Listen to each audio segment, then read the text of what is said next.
Hey guys, तो कई animes ऐसे हैं जहाँ एंड में विलन गॉड बन जाता है। उसकी पावर्स एंड ट्रांसफॉर्मेशन एक गॉड को रिजेंबल करता है, बट अपना एमसी उसे ग्रेटर गुड की पावर से हरा देता है। बट इन एनिमे जब एमसी गॉड बनता है तब अलग ही फीलिंग आती है। एंड ऐसे कई एनिमेज है जहाँ मेन कैरेक्टर लिटरली गॉड बन जाता है। सो गाइस, इस वीडियो में बात करते हैं 8 anime characters who became a gods. So guys, ज्यादा देर न करते हुए लेट्स स्टार्ट। तो number 8 is Rimuru Tempest as supreme deity और गॉड। यस, तो ये शॉकिंग नहीं था। वी ऑल नो रिमोरू बस एक नॉर्मल स्लाइम जो कि वीकेस्ट मॉन्स्टर होता है उसमें रीइंकार्नेट हुआ।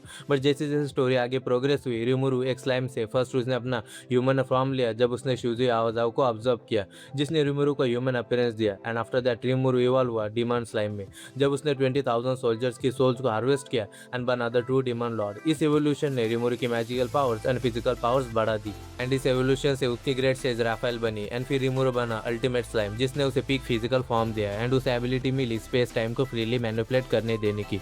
एंड फिर ईस्टर्न एम्पायर वॉर आर्क में फाइनली रिमोरू वेल्डारो को ऑब्जर्व करके ट्रू ड्रैगन के फैक्टर को इनहेरिट करता है एंड वो बन जाता है एक true dragon and digital life form जो इमोर्टल है एंड इम्यून है स्पेस टाइम मैनिपुलेशन से। एंड फिर आया रिमोरू का गॉड फॉर्म। तो ये मांगा में तो नहीं है, बट टेंसोरा के लाइट नॉवल के एंड में रिमोरू की अल्टीमेट स्किल्स मर्ज होकर वाइल्ड गॉड एज़ोथॉथ बन जाती है, जो वेल्डन आवा से भी ज्यादा स्ट्रांग है एंड जो रिमोरू को अलाउ करता है डायमेंशंस एंड इवन रियलिटी तक को रिराइट करने देना। सो यस, रिमोरू का ट्रू गॉड फॉर्म रियली एक ट्रू गॉड है। And now at number 7 is Goku A super Saiyan god. And ऐसा मैं जानता हूँ कुछ लोगों को ये पसंद नहीं आएगा, बट लिसन, टेक्निकली ना ही अल्ट्रा इंस्टिंक्ट गॉड है और ना ही super Saiyan god.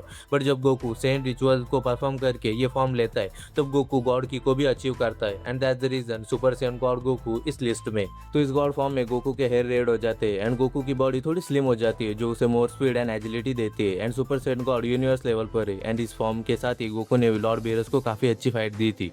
And yes, Goku still मॉर्टल है, बट ये फॉर्म गोकू को एक गॉड बनाता है, super Saiyan God.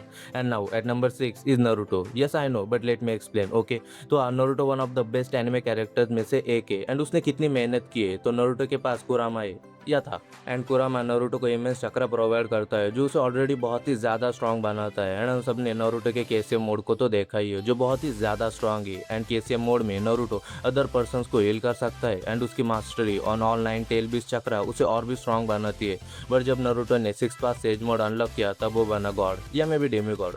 So listen, 6 पास सेज मोड नारुतो को फ्लाइंग एबिलिटी देता है एंड वो बुरे से बुरे वुंड तक को भी हील कर सकता है। एंड 6 पास सेज मोड में के सेंसेस नारुतो को इनविजिबल फोर्सेस से भी बैटल करने देते। एंड नारुतो का ओवरऑल लुक इस फॉर्म में काफी अमेजिंग लगता है। एंड वी नो पावर्स के साथ ही लुक्स भी मैटर करते हैं एंड हागुरोमा ओत्सुजुकी ने खुद ये पावर नारुतो को दी थी। So yes, I guess Naruto का 6 पास सेज मोड भी एक गॉड है। एंड गाइस, इसके इस हिसाब से सास्के भी गॉड है? मुझे कमेंट करके जरूर बताएं। And now at number 5 is Nerona Imu. Yes, Imu जो मोस्ट अनसॉल्व्ड मिस्ट्रीज में से एक है फ्रॉम वन पीस। तो इमू क्या है? तो मांगा में भी स्टिल कुछ ज्यादा क्लियर तो नहीं है, बट मैं एक्सप्लेन करता हूँ। तो फर्स्ट, वन पीस वर्ड में सेलेस्टियल ड्रैगन्स खुद को गॉड कहते हैं एंड उनके ऊपर है होली नाइट्स जो कि एक सेलेस्टियल ड्रैगन तक को मार सकते हैं। एंड होली नाइट्स के ऊपर है गॉड्स है, पर ये सब फॉल्स गॉड है, पर इन सब के ऊपर है जो पूरे वर्ल्ड को कंट्रोल एंड रूल करता है, इमू। यस, तो मांगा में हमने इमू का लुक तो देख लिया है एंड मे बी इमू अपना साइज मैनिपुलेट कर सकता है लाइक लूफी।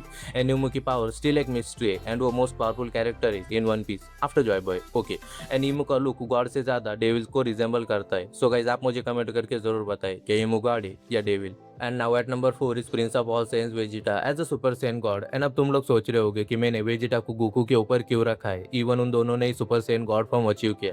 सो लिसन, तो गोकू का सुपर सैयन गॉड फॉर्म उसने एक रिचुअल से हासिल किया, बट वेजिटा ने ये फॉर्म खुद अपने आप अचीव किया। I mean you can guess Vegeta ने कितनी ट्रेनिंग एंड कितना सोचा होगा कि आखिर वो ये गॉड फॉर्म बिना अदर सेंस की हेल्प के कैसे हासिल करे। And that's the reason Vegeta का ये सुपर सैयन गॉड फॉर्म काफी स्पेशल है। एंड मैंने ऑलरेडी मे बी वेजिटा ही वो रियल सुपर सैयन गॉड हो सकता है इस टॉपिक पर पहले एक शॉर्ट वीडियो बनाया हुआ है जो तुम लोग चैनल पर जाके चेकआउट कर सकते हो। सो यस, वेजिटा भी मेरे लिए गॉड है, God of never giving up. And guys listen, अब जो अगला एनिमे कैरेक्टर है वो मे भी तुम्हें पसंद नहीं आएगा, तुम्हें क्या मुझे भी पसंद नहीं है, बट स्टिल। तो number 3 is Griffith from Berserk as a Femto, जो बजर्क के यूनिवर्स में एक पावरफुल गॉड लाइक बींग्स है एंड वो गॉड हैंड का 5th मेंबर भी है। सो आई गेस हर कोई ग्रिफिथ को जानता होगा। तो how did he become a god? तो first the sacrifice the eclipse. तो फर्स्ट ग्रिफिन अपनी mercenary army the band of hawks को सैक्रिफाइस कर देता है एंड देन उसका rebirth as a demonic god like entity जिसका नाम है फेमेंटो, जो उसे पावर्स देता है स्पेस, ग्रेविटी एंड कैजुअलिटी को मैनिपुलेट करने देने की। की एंड फिर उसका रीइंकार्नेशन अपने अर्थली एम्बिशंस को पूरा करने के लिए चले जाने तो वो रहने देते। एंड तुम लोग जानते ही हो कि मैं इतना डिस्टर्ब क्यों हो रहा हूँ उसके बारे में बात करते हुए। And yes I know we are let him, पर जो है वो है। And now enter the real gods. तो यस नंबर 2 पर है Shinra Kusakabe as Shinra Benchman. And really ये है एक रियल गॉड। तो फायर फोर्स के एंड में हाउमे से लड़ने के लिए एंड डिस्पेयर को हराने के लिए शिनरा अपने छोटे भाई शो, जो कि एंजल को रिप्रेजेंट करता है, एंड उसकी मॉम जो खुद एक डीमन इंफर्नल बन गई है, उन दोनों के साथ मर्ज होकर ये शिनरा बेंचमैन फॉर्म लेता है, जो लिटरली एक time space reality warping and manipulating God है। एंड शिनरा बेंचमैन रियलिटी को रीराइट कर सकता है एंड उसने एंटायर अर्थ को रिक्रिएट किया था। वो पास्ट प्रेजेंट एंड फ्यूचर में फ्रीली मूव कर सकता है एंड कैजुअलिटी मीन्स जो चीज़ें हो चुकी है वो उन्हें भी बदल सकता है एंड वो मरे हुए पर्सन्स को फिर से जिंदा भी कर सकता है। एंड शिनरा बेंचमैन यूनिवर्स के लॉस तक को चेंज कर सकता है एंड फायर फोर्स के एंड में तो उसने लिटरल डेथ को क्रिएट किया था। सो यस शिनरा बेंचमैन ये गॉड अमेजिंग है। And now at number 1 the masterpiece of anime world and मेरा फेवरेट एनिमे एंड उसका god monkey D Luffy as a sun god Nika. तुम्हें भी ऐसा पूरी दुनिया में कोई नहीं होगा जो अब तक लूफी को ना जानता हो। तो लूफी ने अपनी जर्नी ईस्ट ब्लू सी से as a rubber boy start की थी एंड इस जर्नी में उसे कई फ्रेंड्स मिले एंड उसने कई मुश्किल बैटल्स लड़ी एंड फाइनली अपने वादे को पूरा करने के लिए लूफी ने ह्यूमन लिमिट्स को ब्रेक करके एक गॉड का फॉर्म लिया एंड बस किसी रेगुलर गॉड का नहीं बल्कि वो बना सन गॉड निका, जो अपने पावर से वर्ल्ड्स को फ्री करता है। उसकी rubber body and powers reality को बदल सकती है एंड वो अपनी इमेजिनेशन से कुछ भी क्रिएट कर सकता है। And sun god Nika freedom के लिए वर्ल्ड गवर्नमेंट या strongest creature in the world से भी भीड़ सकता है।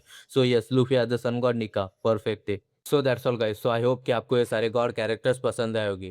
आई मीन कुछ तो। एंड अगर आपको ऐसे और कैरेक्टर्स के बारे में पता है जो गॉड बन गए तो मुझे कमेंट करके जरूर बताएं। एंड वीडियो पसंद आए तो वीडियो को लाइक करो एंड अपने फ्रेंड्स के साथ शेयर करो एंड ऐसे ही अमेजिंग एनिमे कंटेंट्स के लिए सिने एनिमे टॉक्स को सब्सक्राइब कर लो। सो गाइस मिलते हैं नेक्स्ट वीडियो में।